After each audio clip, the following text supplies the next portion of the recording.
I'd now like to welcome Wai Kit Ow Yeong, who joins us from English. Right. A very good afternoon. I'd like to consider race from a literary point of view, specifically concerning short stories. William Carlos Williams said that to write a short story, one should be writing what ordinarily one doesn't want to hear. And I contend that while race is often the elephant in the room that few wish to discuss, short stories offer an essential platform for registering racial sensitivities in provocatively illuminating ways. So my question is, how does the form of the short story lend itself as an effective medium for exposing the pathos of racial marginalization? And I'd like to explore short stories from Singapore in particular. Now, I'm from Singapore, and it's a small island nation in Southeast Asia, and not China, as I've had to explain to some of my American friends. Yeah. Singapore is interesting as a case study of how state-initiated discourses and policies have influenced perceptions of race. So, based on the official categories, first introduced by the British colonial government and still employed by the modern state in Singapore today, the current racial composition is about 74% Chinese, 13% Malay, 9% Indian, and a small population of other groups known simply as others. So effectively, Singapore is an ethnic Chinese majority society with an ideological commitment to multiracialism. The National Pledge affirms one united people regardless of race, language, or religion. In schools, they celebrate Racial Harmony Day, and English is the main language of instruction, which is a policy intended to provide a level playing field for all the races. So, racial harmony, then, has been the ideal around which a sense of nationhood has been cultivated. Now, but some recent collections of short stories problematize any prescriptive state-sanctioned rhetoric or ideals by revealing discomforting observations about race in Singapore.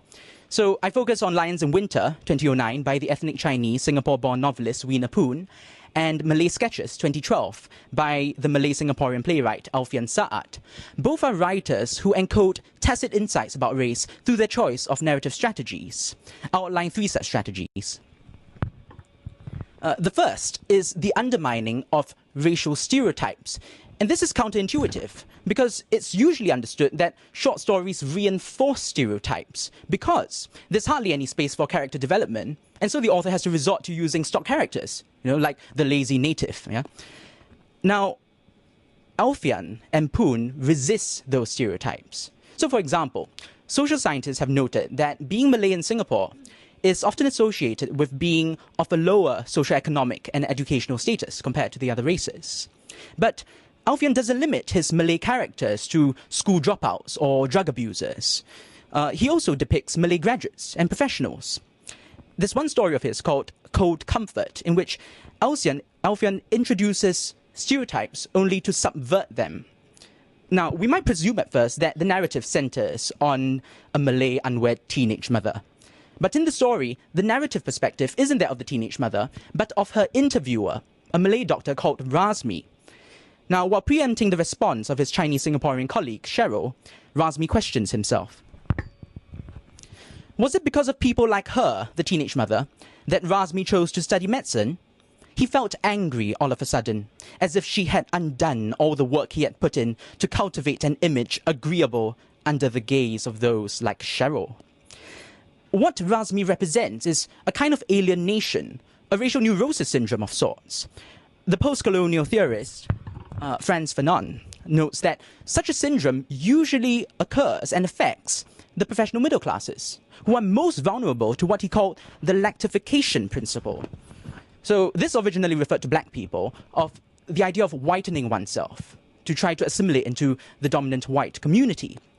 In Razmi's case, racial difference from the Chinese majority has engendered a fear of marginalized social identity, which results in a desire to satisfy the majority's gaze by conjuring a self-image acceptable to them. So through Razmi, Alfian not only destabilizes any preconceived notions of negative Malay stereotypes, but also highlights the hazards of racial self-consciousness. The second strategy is irony and humor. If Alfian demonstrates how racial minorities tend to be subjected to scrutiny, Poon turns racial prejudice on its head by ironizing the position of chauvinists from the majority race. So in Poon's story, The Man Who Was Afraid of ATMs, the protagonist is a Chinese Singaporean retiree called Chang, who's living with his son's family in Canada. And his lack of English proficiency means severe difficulties in adjusting to his new environment. So one day, he's at an ATM machine, and he becomes confused by the instructions, which are in English.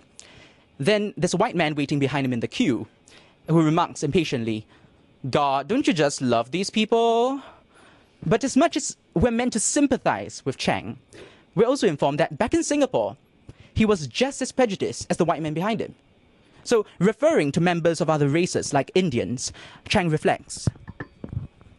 He used to say, "These people," when he was in Singapore. "These people are really too much," he used to say whenever he drove past them. "So noisy."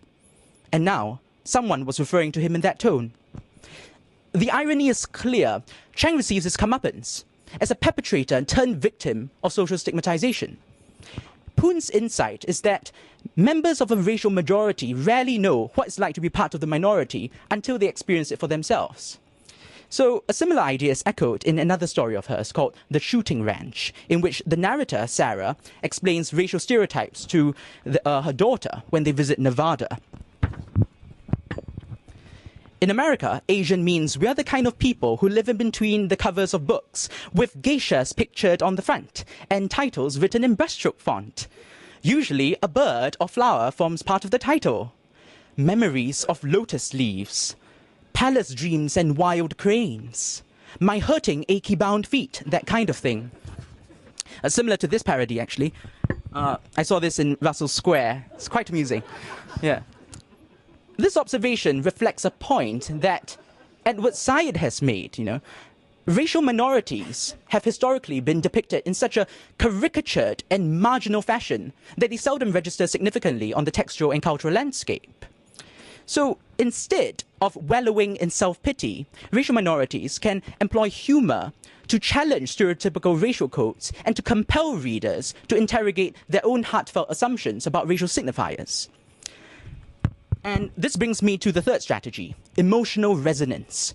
Alfian has a story. It's titled The Convert, which centers on a Chinese Singaporean army regular called Jason, who converts to Islam to marry his Malay Muslim fiancée. But after he does so, he's transferred to another military unit. What's implicit in the narrative is the fact that in the Singapore military, Malay Muslims are usually not assigned sensitive positions, such as being a commando or a fighter pilot. The concern of the mainly Chinese Singaporean military leadership is that the loyalty of Malay Muslims may come into question if a war were ever to break out between Singapore and its neighbouring Malay Muslim majority countries. In Alfian's story, the soldier is now treated as suspect, but he doesn't respond with indignation or anger. Instead, his affection for his wife only grows, as in this scene when she's sleeping beside him. He turned towards his wife and kissed the back of her neck. She stirred and curled her back, resting in the concavity of his body. Well, it's poetry, really. It's a touching image of mutual protection and intimacy in the face of greater forces beyond individual control. And it's a relationship not unlike that portrayed in the Malaysian film Sepet, 2004, about a blossoming romance between a Chinese boy and a Malay girl.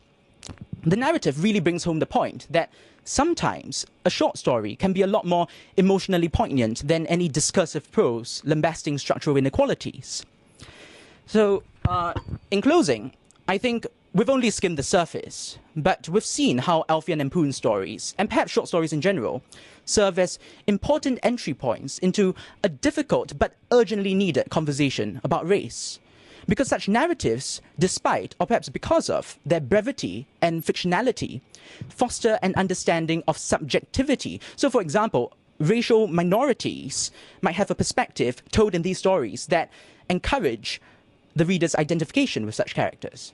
But of course, we have to be realistic. I'm not saying that thoroughbred racists who read such stories will be converted overnight into becoming racial equality activists, right? But what short stories do is to dispel outmoded racial stereotypes and definitions. So, Toni Morrison once said that Definitions belong to the definers, not the defined. Writers have the power to redefine perceptions of race and to encourage honest, open dialogue with humor and pathos. Thank you very much indeed.